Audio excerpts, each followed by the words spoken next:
to stay. This is where the lights align. It's kinetic sync with the pulse. You'll go to tech aesthetic.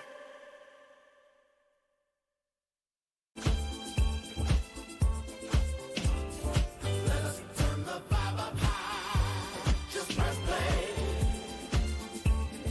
Tech events, we talk the scene.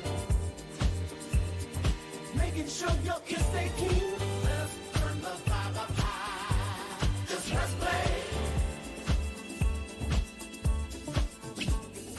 Light up the airwaves, fire in the code we see. Personality in every story that we'll weave. Groove is on the beat, it's tight, we're live today. Talking apps, gadgets that light up the way. That's entertaining, oh let it play. Seamless chatter, like threads in digital tapestry. Icons and notions of this tech odyssey. That's entertaining, it's all in play.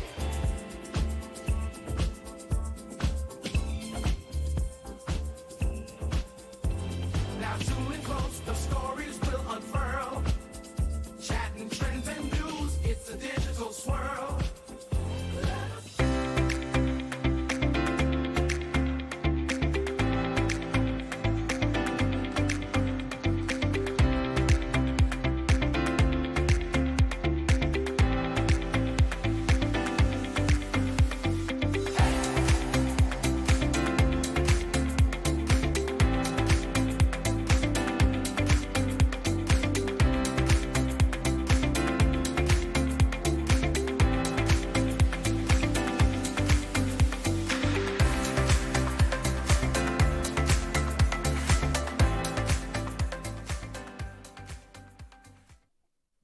Hello and welcome to another exciting episode of That's Entertaining, the show where events, entertainment, and tech collide. I'm your host, Arthur K., coming to you live from Fusion Events HQ in Toronto, Canada, and we are streaming live across LinkedIn, Instagram, Facebook, and YouTube. So wherever you are tuning in from, thank you for joining us.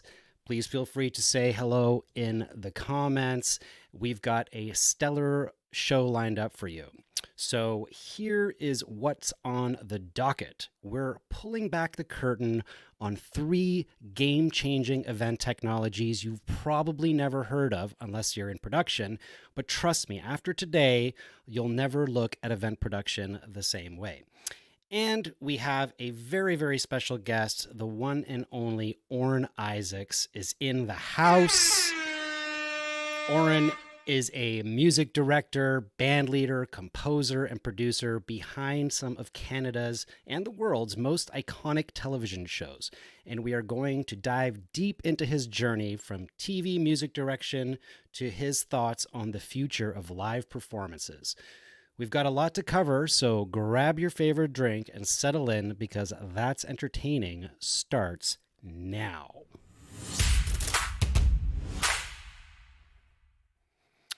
Before we jump into today's topics, I want to take a moment to acknowledge the devastating impact of the hurricanes that have been happening in the U.S., Milton, and Helen.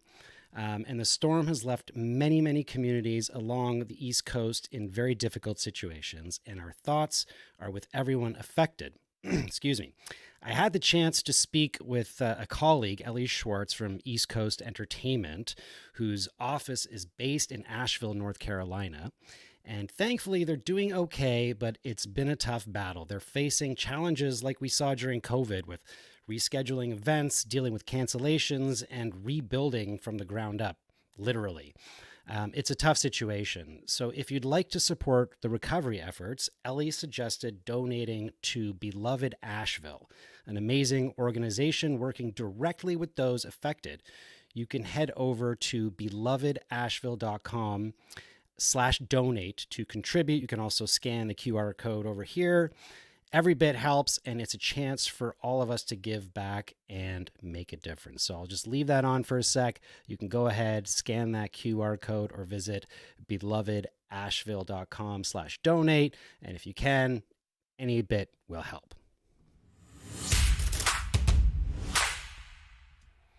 All right, now let's dive into the 3 technologies that you may not know have existed, but have become crucial to running large and small scale events and productions. These tools are the secret weapons behind the scenes that take events from meh to mind blowing. So let me get myself set up here. All right, so let's go to the first one. So first up, we have Ableton Live. Now, most of you might think of Ableton as a DAW or digital audio workstation that musicians use to make tracks in the studio. But here's the kicker. It is so much more than that. In live events, Ableton is like your Swiss Army knife. It not only handles your backing tracks, but it can also control lighting using DMX and video. Think of it like this. You're at a concert, the music hits a dramatic pause, and bam, the lights drop in perfect sync with the beat. Pyro goes off, lasers, video content. That's Ableton at work. It's like having a tech wizard behind the scenes automating the experience so everything is seamless. Whether it's a corporate event or a theater show, Ableton Live is the tool you need to create perfectly synced sound and visual moments that leave your audience in awe. Next up, we've got Dante. And no, not the Inferno guy. Dante is all about audio, and it's a lifesaver for large events. Imagine trying to wire up hundreds of microphones, speakers, monitors with traditional cables. That's what we do. We're drowning in cables, and Dante changes that. With one single Ethernet cable, that's right, the same kind of cable you use to connect your computer to the internet, you can send all your high-quality audio signals across the entire venue. So imagine 64 channels of high-quality audio all traveling through one single Ethernet cable. Think of it like Wi-Fi for your sound system. Everything is connected, controlled, and crystal clear. Whether you're working a huge concert or a small conference, Dante makes your audio setup faster, cleaner, and easier to manage, especially in large, complex situations. And next, last, but definitely not least, is NDI, or Network Device Interface. NDI lets you send live video over your standard network, meaning no more miles of bulky video cables. You can stream from any NDI-enabled camera, a projector, or screen using the same internet you already have. Imagine running a multi-camera setup for a hybrid event or streaming a live performance across multiple screens with no hassle. With NDI, you can even bring in remote video feeds from anywhere in the world. It's like having the power of a full production studio, but with way less gear. So whether you're controlling your event's lights with Ableton, sending pristine audio with Dante, or streaming video using NDI, these technologies are reshaping the way we experience live events. The future of events is here, folks.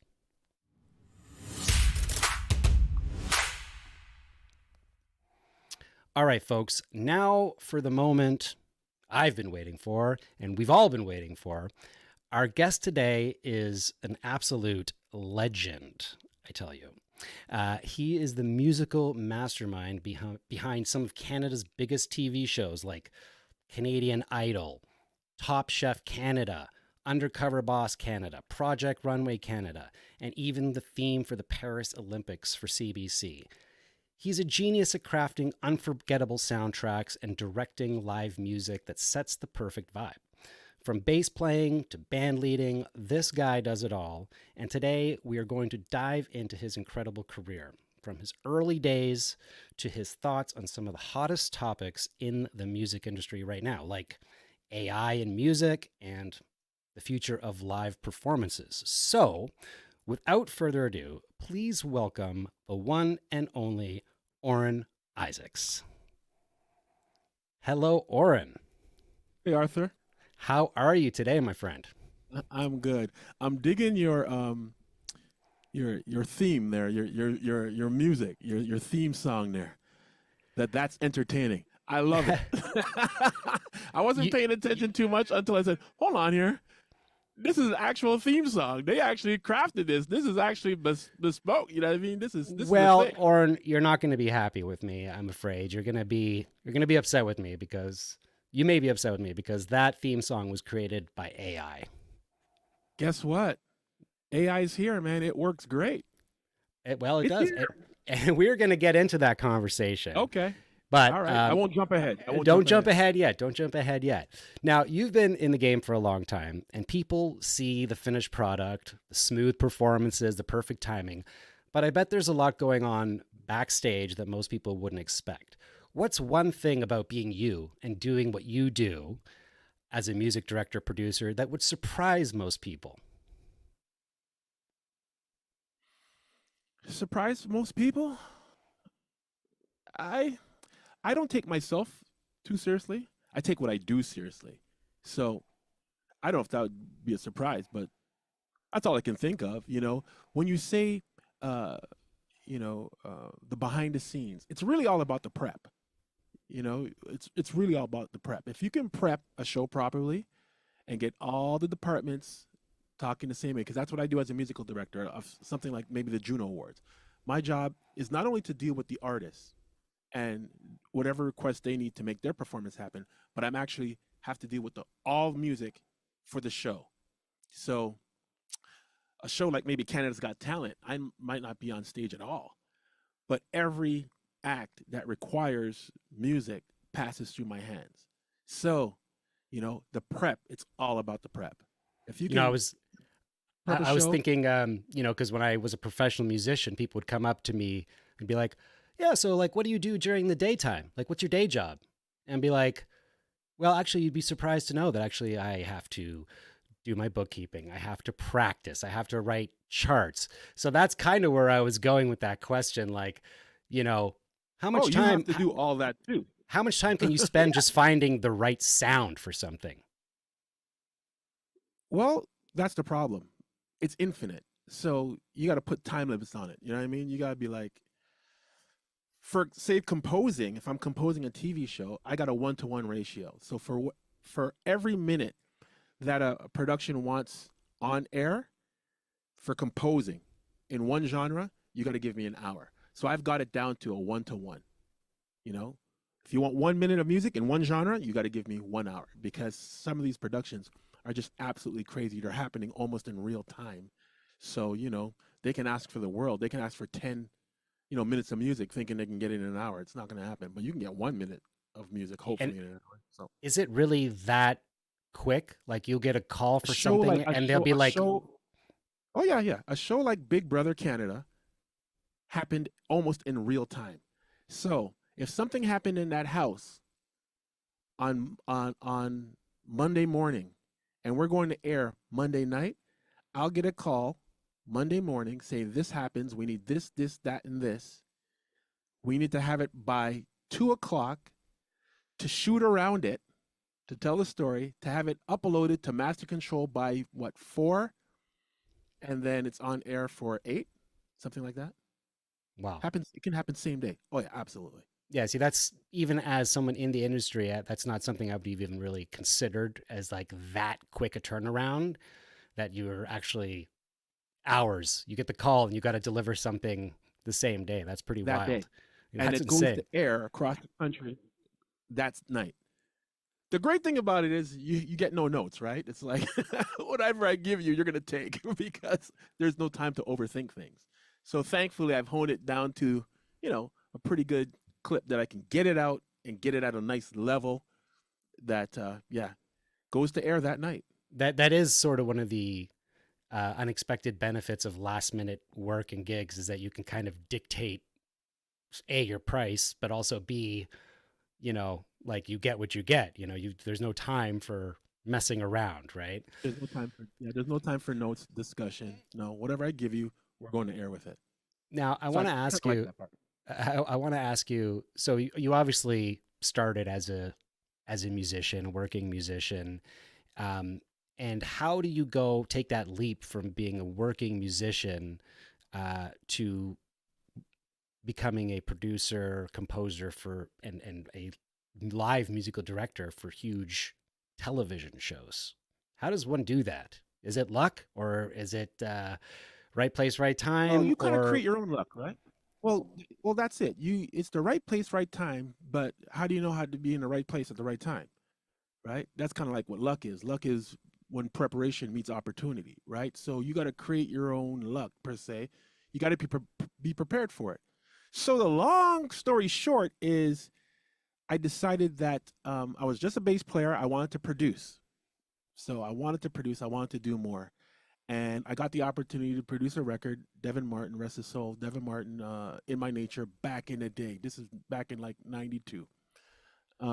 We were on a video shoot for the first single, and the studios were right beside each other, and another TV show was taping right beside our video shoot. And I'll never forget it. It was a lady named Wendy Green came over and was like, "Hey, the signs, your signs aren't, clear enough, and our crews are getting mixed up, and it's, we're running $100,000 an hour production, and get your signs straight." And, well, hey, that music, uh, who did that? Everybody pointed to me, and she came over and said, "Can you do that for us?" I said, "Yeah." She said, "Meet me in my office Monday at 10 a.m." Well, I showed up Monday at 10 a.m., and I've been in television ever since. So that's kind of like how I got into TV. that's wild. And now shifting gears a little to like the live event space. You've been at the helm of some of the biggest shows, Canadian Idol, the Junos, CCMAs. I'm sure those productions have evolved massively over the years. How has running something like the Junos changed for you in the last years, decades? And is there any tech that's become a total game changer in how you approach these events? Okay, so that's like a two-part thing. Let me say that the way we approach a show like the Junos hasn't really changed, right? An artist gets asked, right? Then they want to augment their performance in whatever way they want. So maybe, oh, uh, let's take Loud Luxury, 2019 Junos, for example. They were being shot in London. They went to Western University, so they said, "Hey, let's get Western University involved somehow." So they decided, okay, let's have their marching band. Okay, well, that's called a creative. So they want to augment. Who's going to deal with the marching band? Okay, well, that would be my job. Who's going to deal with the arrangement? Okay, well, the artist usually wants to deal with the arrangement, and some artists can do it, some artists can't, right? Loud Luxury, they're DJs and they're too busy being rock stars. So I said, let me handle everything. And all you have to do is show up, do your song, and it'll be amazing. So those augmentations haven't really changed in terms of the Junos. It's always been that way. Every TV show or every award show kind of works the same way. Augmentation. You want a choir? Okay, it's my job to go get the choir, source the choir, rehearse the choir, maybe record the choir, whatever it takes, whatever that creative is, that's my job to make sure it can happen. But in the true event world, something like, remember, this is a two-part thing. There's broadcast TV, which I'm a part of the broadcast production team, but then there's also an event. So I'll give you an example. Something like the Pan Am Games or the Olympics, okay?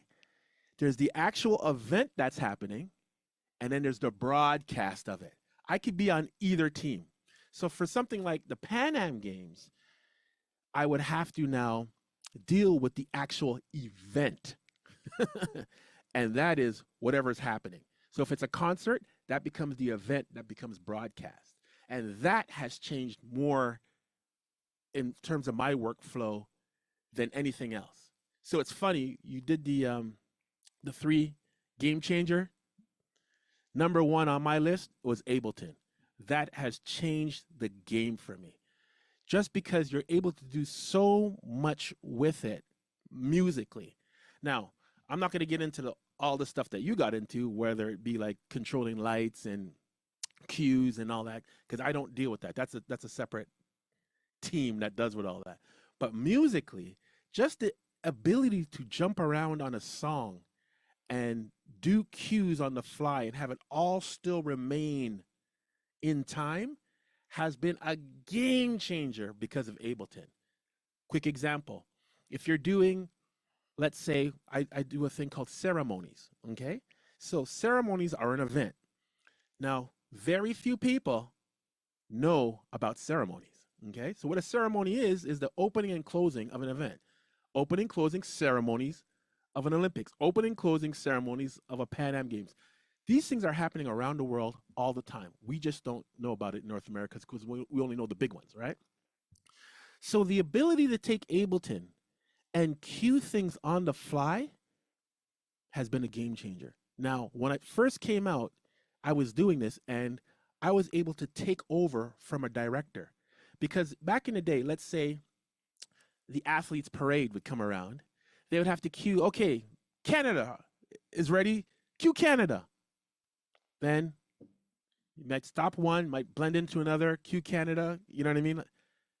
Now it could be seamless. So I actually cue the voiceover person. So I'm not waiting for the director anymore because I have it musically mapped out. Everybody's going to get maybe a 2-bar intro or 4-bar intro. So cue Canada on Ableton, you can hit the next cue. It still stays in time, right? It will go to your next section, which is my start of Canada. I then cue the video guy. Please welcome the delegate from Canada, whatever it is, right? And I'm cueing them because I know what's happening. Same thing like lighting of the cauldron. The cauldron, or when the flame goes around a stadium, that's a 3-part thing. The flame is going around, right? You might want to hit certain cues for certain people who are holding the flame or getting the flame past it. When it gets to the cauldron, that's another cue because you have to get to the cauldron. So you'll have the dignitaries, the last person with the flame, and you'll be like, the march was going around or whatever you had going around, and then it'd be like dramatic, dramatic, dramatic, dramatic. Are you ready to light the cauldron? Dramatic, dramatic, dramatic. And as soon as they light it, it'd be like boom, fanfare, bumpity da, bumpity dee, bumpity da. That used to be 3 separate cues coming from a director. Now I can tell the director, yeah, don't worry about it. I got it. Because I can watch it and just hit it, and everything can actually stay in time. The first time I did it, back in like, I don't know, 2015 or 2017, whatever, the directors just lost their mind. Now, you just kind of gave away the secret to it all, but okay, whatever. You know what I mean? But when I first did it and the directors didn't have to cue that and it was all in time, they lost their minds. So there you have it. Ableton for me has been the game changer.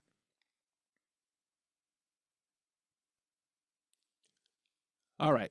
So hold on here. There's something technical happening because I can't hear you. Oh, I muted myself for a second. Okay. Sorry.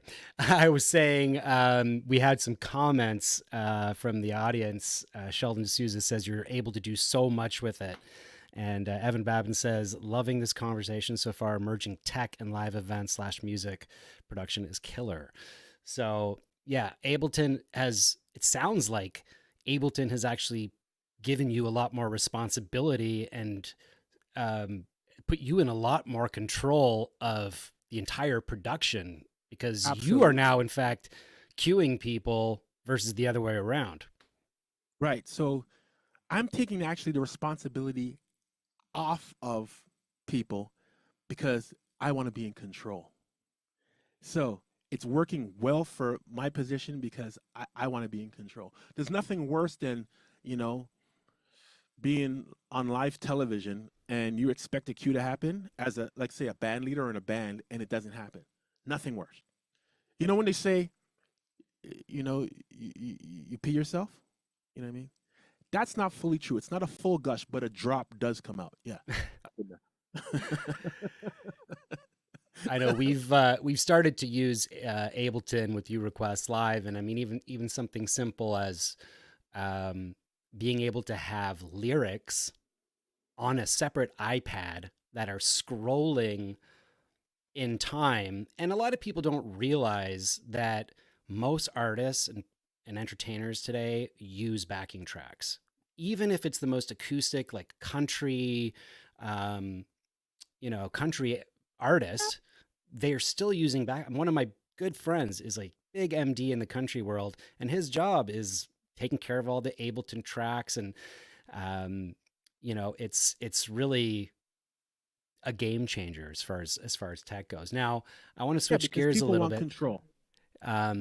I want to ask you because Canadian Idol had to be a wild ride. I mean, that was a big show, and you've seen it all, I'm sure.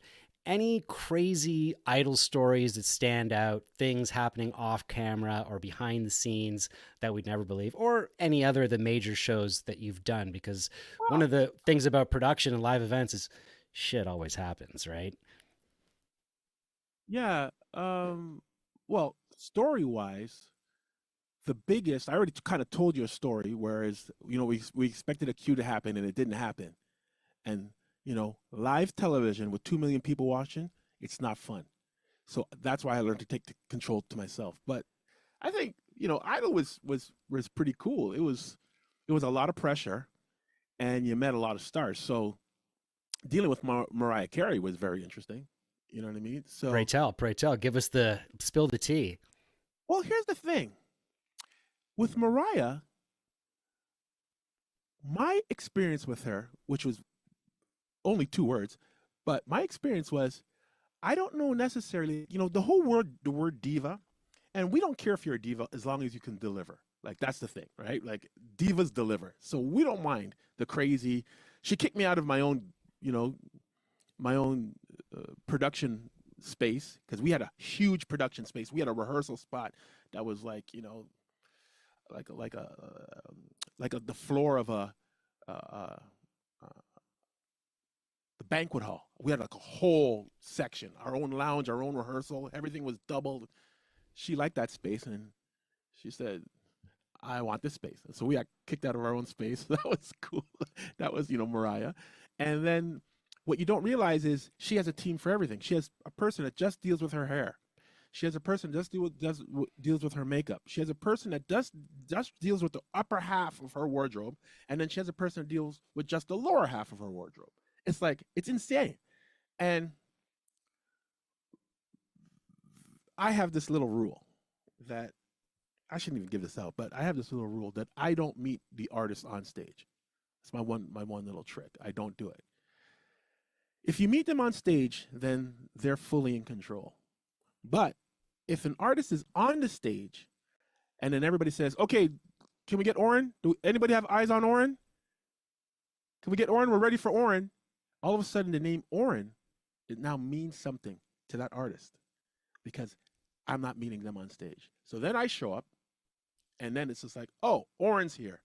So it gives me a little bit of an edge, right? Just to say, this is my house. I'm in control. So it's funny. Mariah Carey's people, their head guy, the alpha dude in their camp, says, "Oh, so you're Orin.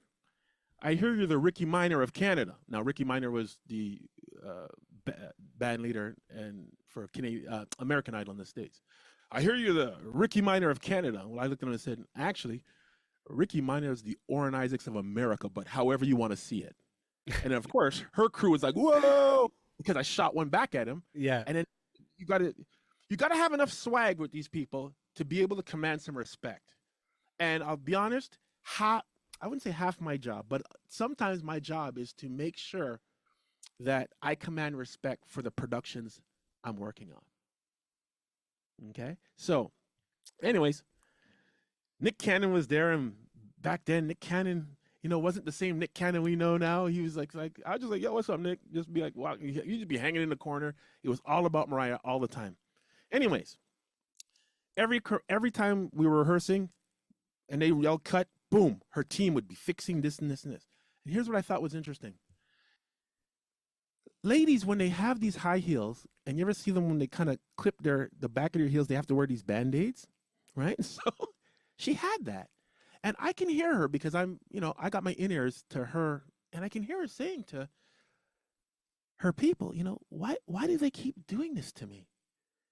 And it was the most human thing I've ever heard. You don't expect her to be talking like that. You expect her to be this, outrageous, diva. Like, why do they keep doing this to me? I'm going to fire, I'm going to off with their heads kind of thing. And she was totally not like that. And I was like, hold on. I wonder if it's her team that creates this persona and not really her. I can't tell. But she seemed like really nice to me. And I was just like, this is crazy. So anyway, she has this team. Every time we had to cut, the team descends on her. It was crazy. But during the show, that couldn't happen. So we finished the performance. And this is the most we've ever said to each other. We finished the performance, and her team couldn't ascend because we're still on camera. And she turns around, and she looks at me, and she just goes, and she whispers, "Thank you."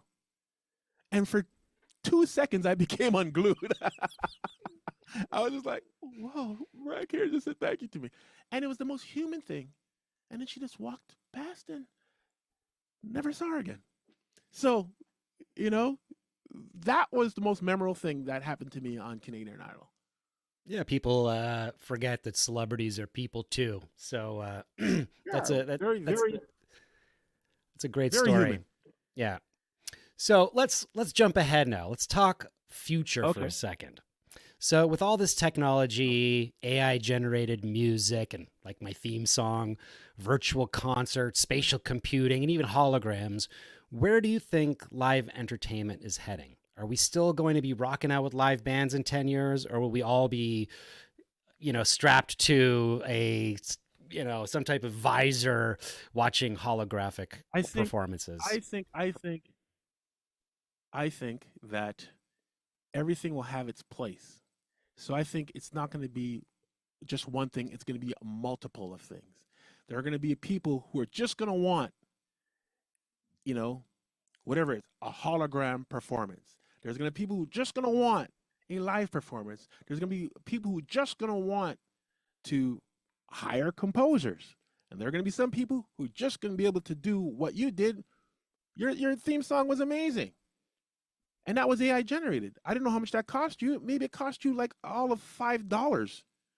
Understand something. A composer or a producer cannot compete with that. Cannot compete with it.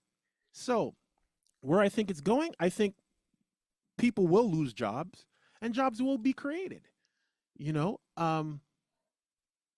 can't worry about it, right? You can try and get ahead of it. I like AI for the tools, There's certain clients of mine that will not allow, it's in my contracts to actually not use AI generated music. So even though as amazing as your theme song is, that would be not allowed with some productions because there's a copyright issue. Who's that performer, right? Where did the people who inputted that in, do they have a copyright claim to that particular song? You don't know, right? Like it's like all these little variables. And because we're on television, a platform where people can actually sue people and get money, my clientele right now will not allow me to do it. And it's good. It protects me. It protects my job. So I got to actually come up with it and they'll pay me for it and I'll get the royalties and all that stuff. So I'm protected for now in certain platforms. Now, this is on the web. It's the Wild Wild West, right? Thought your theme song was amazing and it hit all your points. So obviously you put in a prompt and that's what it spit out. And you said, okay, the vibe, the style, it's amazing. I can't compete with that. You probably did that for all of $3. So good for you, right? Good for you. But I can't compete with that. So I don't. I only concentrate on the people who want to hire me for my services. I cannot worry about anything else. Well, it sounds like to me like until the music and entertainment industry figures out some type of licensing um, deal, and it's going to be really hard to do to work out with all artists.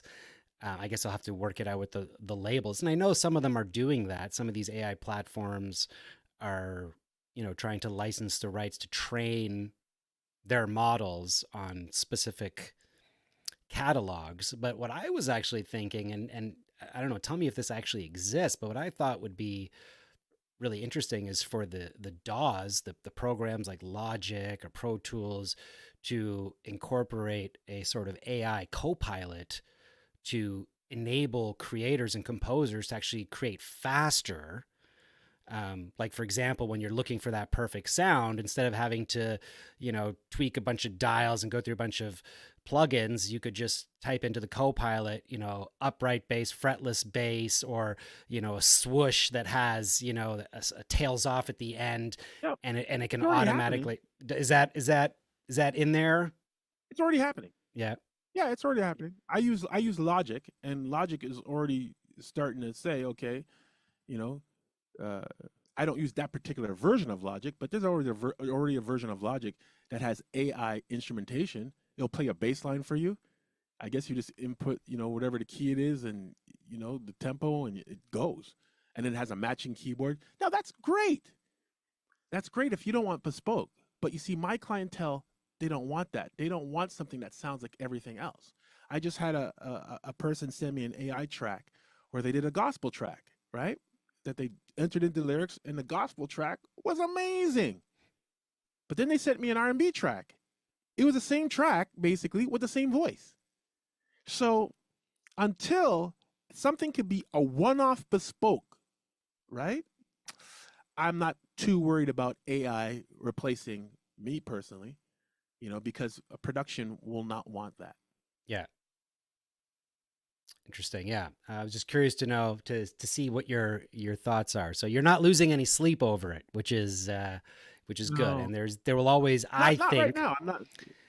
there'll Yeah. always be a demand for, human. And the thing about AI, What's the especially right quality? now, What's is the quality? yeah, you can't, first of all, you can't even just get separate tracks. If you want to bring something up, bring something down, you're just getting a mashed up file that's already, Yeah, but you can right. still. But you can. Yeah, but here's the thing. You can now take your track, right? Put it in AI and It's true. then separate it. So I can Yeah, get the vocal separate. I can get the that's true. bass line separate. I can do my own mix. It's great. The bottom line is the end product, my clientele, right, will not want that right now. Yeah, So for I'm sure. not too worried about it right now because my clientele doesn't want it. Now, understand, my clientele operates on a platform where they can get sued. So if you're operating on a platform where you can't get sued, then yeah, knock yourself out. But my clientele operates on broadcast television, and they're not going to have that right now. No messing around on TV, Yeah, that's for sure. yeah. Now, I want to ask you, with your wealth of experience in the industry, if you could give one piece of advice to young people about navigating the business side of music, what would it be? Get ripped off early. Because if you get ripped off early, it's better that you learn, and then it's better than getting ripped off later in life when you're all. Um, that was a joke, by the way, but I wasn't joking. Not really. Okay, so learn early. Make your mistakes early. So don't procrastinate. Get out there and just do it, so you can learn all your mistakes before, what I mean, you get the opportunity where you can't make a mistake, kind of thing. You know what I mean? So that's kind of, because, like, what can I say? I can't say do this and do that. All I could say is you got to do it, and you're going to make mistakes. So your minds will start making the mistakes early and honing your craft. See, understand, when you said a person with my experience, yeah, I've been doing it a long time, but I've also made all the mistakes. So experience means to me, I've made all the mistakes. So you can hire me, who's actually knows what is going to work and what isn't going to work, or you can hire the young buck and go through trials and tribulations with them. Knock yourself out. Doesn't matter to me. So that's kind of the mind frame I take is I want learn. to I want to reframe that question actually. So, Okay. um, because when you started, thing in the industry was different, right? It changes. It's always evolving. Always changing. Yeah. If you were to start again today, what steps would you take to get where you are now? Would anything have changed? Would you do anything differently in Oh, today's world versus when you in started? today's world, it's going to be a lot harder. I'm glad you reframed that because starting in today's world, and back in my day, not everybody had the technology. In fact, back in my day, your biggest barrier was your resources to technology. I don't know if you could see. You see that video machine right there? This one right here. Yeah. Nowadays, you can send your videos right over the internet for free. That machine back in the day cost $30,000. Did you hear what I said?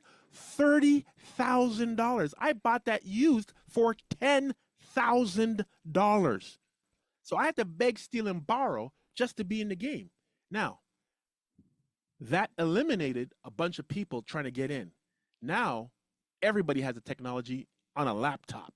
So, if I were to start now, whoo, if I were to start now, I'd be making my connections with the people who are coming up at the same time I'm coming up. I wouldn't try and you can't if you were starting now, you can't come after my gigs. It's not going to happen. You know what I mean? We have our clientele base. They have the people that are like, but if I was starting now, I would get with the people who are going to come up, and hopefully, when it's your turn to take over, you're in the crowd. That's all I could see because everybody has the same technology. Yeah, the barrier to entry is very low Extremely compared low to back what in it my day. was once. Yeah. And that was one machine. One machine. And the things we can do now with technology, right? Like you said, sending HD video through an Ethernet cable or 64 It channels of audio through an it Ethernet blows cable. Yeah. it blows my mind what could be done nowadays. I'm totally like wow. Like I'm unstoppable in my studio. Unstoppable.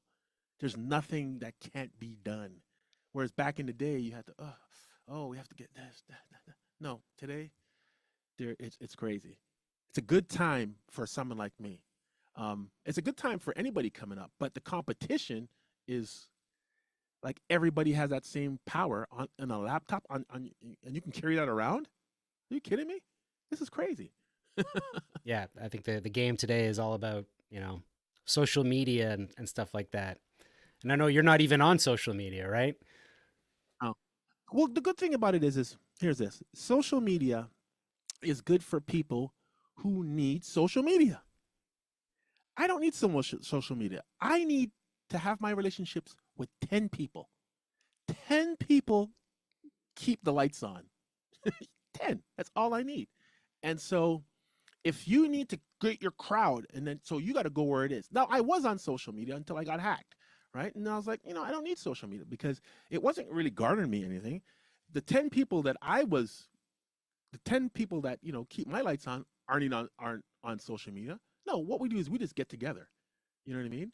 And if I happen to meet one other person, I don't know, on a gig or an event or whatever I'm doing, that can add to those 10 people and make it 11, so be it. But I got to be on there like, now, understand, out of sight, out of mind. There is that. There is that. And so the only social media I'm actually on is LinkedIn. But I don't post.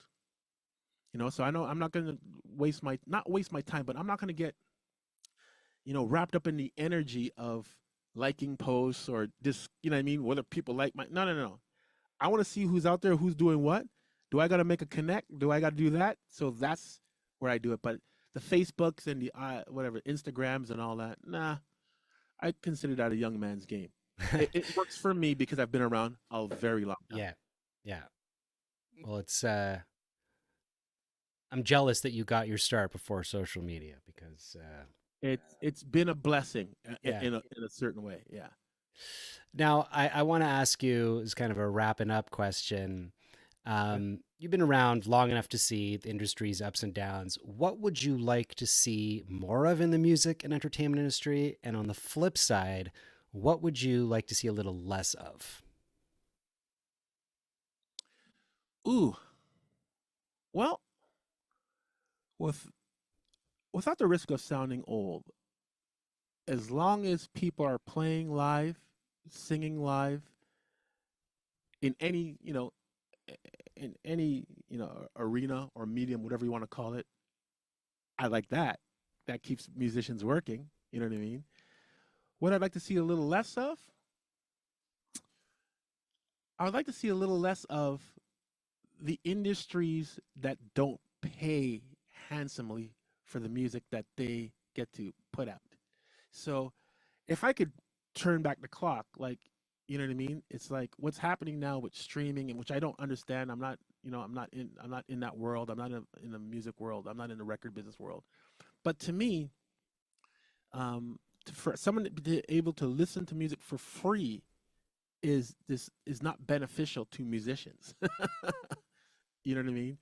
For someone that's able to like the AI to be able to compose what you got, which is amazing, and I bet you didn't pay more than $3 for it, right? I'd love that to go away, but it's not gonna go away, right? So if I had my wish list, I would think that, but I understand that's where it's going. So I can't be the What do you old. think is a solution to that? Like, No, no. The do solution streaming is services need to charge more and so people can no. The appreciate streaming music more? services can do anything they want. Remember, it's like I have a saying. I'm not interested. I'm not interested in the music industry. I'm interested in industries that want my music. So there's a reason why I got out of the music business because I kind of saw that, you know what I mean? A number one is just damn difficult. It's just hard in general. But, you know, it's hard to make a living if your customer base is not paying for the product. Like that's business 101. So if they're not really paying for it, like, there's a rule that used to be in back in my day, the 90-10 rule, which is 90% of the music is only sold by 10% of the artists. I'm pretty sure it's like 99-1 now. You know what I mean? It's like only 1% of the artists out there compared to how many artists out there, are actually making money. But that's life. That's the way it's going to be. It's not going to change. It's not the genie is out of the bottle. So you just got to figure out a way, you know, how to maneuver it. Like, I can't worry about it right now because I have my clientele base. And when things start getting, when the wheels start really coming off, maybe we do a part two, to be continued then. But I'm thankful that I have my base right now in order to, keep the lights on. Yeah, it's the music, the and entertainment industry is always evolving, and it's I'll be honest, it's super rare to have a job like you. You have a dream job for many people in the industry. And what about mentoring up and coming um, people? Is that something that you do? I mean, I know Well, we I have a do it, common but I friend do it, in but I do it. common who considers you Yeah, a I mentor. know absolutely. I know exactly who you're talking about, Anthony Wright. So it's Yeah, like if someone comes in my orbit and I see a potential, and trust me, I learn a lot from Anthony. You know what I mean? It's just like, okay, it's a mutual kind of like learning. But, it's like I'll do it, but I don't go to my out of my way to do it. No, because if you don't got the kind of drive and kind of passion that I have for it, then basically mentoring is a waste of my time. You know what I mean? But if you have the drive and the passion and you can equal what I'm putting out, and you can help me and I can help you, well, then that's how we move forward together. You know what I mean? So I'm very, very, very particular about who I mentor. I'd rather do this, right? And be able to do something like this and be able to just send out my little pieces of information that I got, try and help people who are listening. And I like that. You know what I mean? I don't got to meet anybody. I can stay right here. I can shut off my camera if I want. and just love my life. You know what I mean? So that's kind of how my way of doing stuff like this. I do it for Harris. I do it for, whoever asks. I have no problem, sharing. But Yeah, I actually think. taking someone under my wing, I'm getting old for Yeah, well, I that. think that's what I meant. Just getting out there and sharing knowledge with the the up and comers, if you will. Yep. Um, Now it's and I hope that those watching are absorbing all of this amazing information and experience that Orin has. Now, I know you've had the opportunity to work with a lot of celebrities. You're doing Canadian Idol and working on all kinds of different projects. I thought, just to wrap things up, let's just do something a little bit fun to end the interview with. So, I'm gonna do a little game that I like to call Face Morph with you. So I'm gonna show you a picture of a famous musician whose face is morphed with another celebrity or musician, and see if you can guess who it is, just for fun. So let's try it out. All right. Okay. So, first up, Orin, this one should be pretty easy to start with. I'm sure you'll get Well, the one of the people. Who okay. do you So think it one is? of the people I'm thinking is Bruno Mars, but I couldn't tell you who they're morphed with. Couldn't tell you. I'll give you a clue. He's an Okay. actor who played a very famous, iconic singer in a recent biopic. Couldn't tell you. Remy Malek, who played Freddie Mercury. Okay. Do you And see it now? no, I don't. But oh yeah, I do. I kind of It's in do the see it. eyes, right? It's in the eyes. Yeah. But Bruno, all the way. Yes. Okay, let's try this one. Who do you see here? Okay. I'm gonna have to take a guess. I'm thinking that's Beyonce and someone else. She's very young. She's an actor, very Okay. hot. Okay. No ideas. This one's tough. Uh I'm not gonna lie. okay. Nope. I'll Nope. just stick with Think Spider Beyonce and Man. Recent Spider-Man. Spider. Okay, you Yeah. do realize I'm 55 years old, right? Hey, you can be 55 and watch Spider Man. Okay. All right, it's Yes. Zendaya. Do you know Zendaya? I've heard the name. Okay. All right. So let's try another one. How about this one? You got to get this one. Okay. I'm trying to look at the mouth. Now, obviously, this is Drake, Yeah. and I'm trying to see, but the mouth is giving me some other vibe. So give me a clue, and hopefully I can get this mouth thing. Also a rapper, very controversial. Kanye West. Kanye West. Congratulations. Finally. You got it. All right. Finally. Now, how about this one? This is Okay. yeah. So, yeah, I get it. I get it. I get it. Yeah. It's the mouth that's throwing me off. But let's go with Billie Eilish is the one, Yep. and the mouth is always the problem.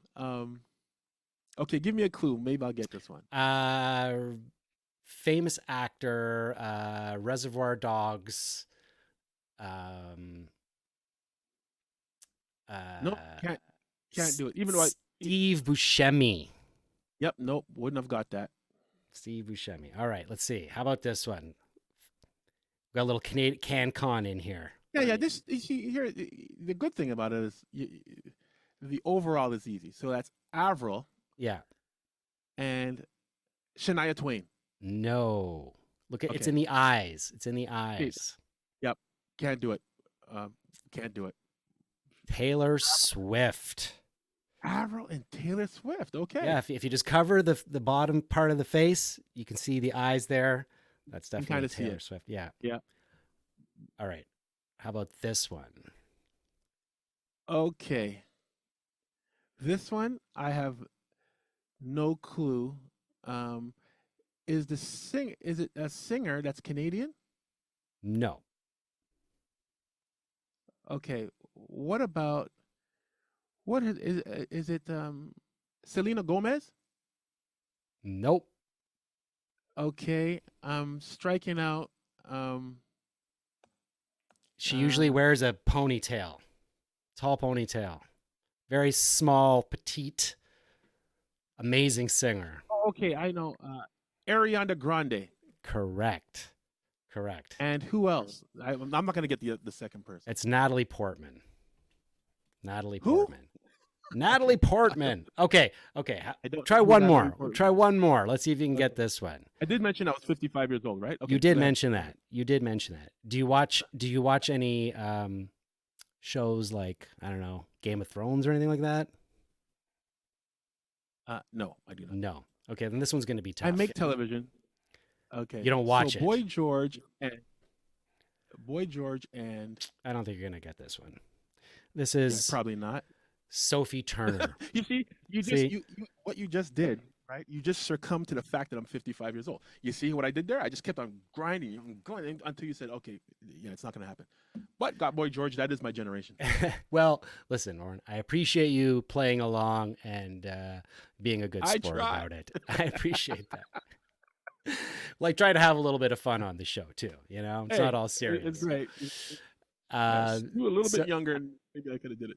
I got 10 years on you, so I'm you know. Yeah. Um. So, Orin, Actually, thank you. You were a little bit younger on your next guest, and make sure they're younger, and they would have got it. That's what I meant to say. All right. Good, Yeah, I'll have to think of find some, boomer artists for you next time. Hey, Gen X, son, Gen X. Ain't that old. All Gen right. X? Okay, Gen X. Orin, thank you so much for stopping by the show and chatting with you. It's been a pleasure. Like I said, we've never actually had the opportunity to meet, although, we run in a lot of the same circles. We have a lot of same friends in common, and I've been a huge fan, and through Anthony, I get to hear about all the amazing things that you guys get to work on, and it's all sounds very exciting, and I'm glad to be able to sort of peel back the curtain a little bit and get to learn and a little bit more about you and what you do. So I want to thank you so much for coming on the show. I'm going to give you a round of applause. I'm going to give you some confetti, and thanks for being on the show, really. Hey, Arthur, anytime, man. I kind of dig what you're doing here. So anytime. All right, man. Thanks so much, and have a great day.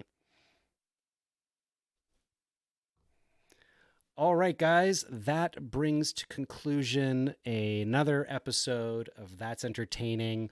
That was a real pleasure and joy for me. And of course, if you enjoy the show, you can subscribe, you can like, you can follow, you can ding the bell, you can do all the things on all the social medias, because unlike Orin, I am all over the social medias. So please do follow along, and thank you so much for tuning in. I'm Arthur K, signing out. Peace.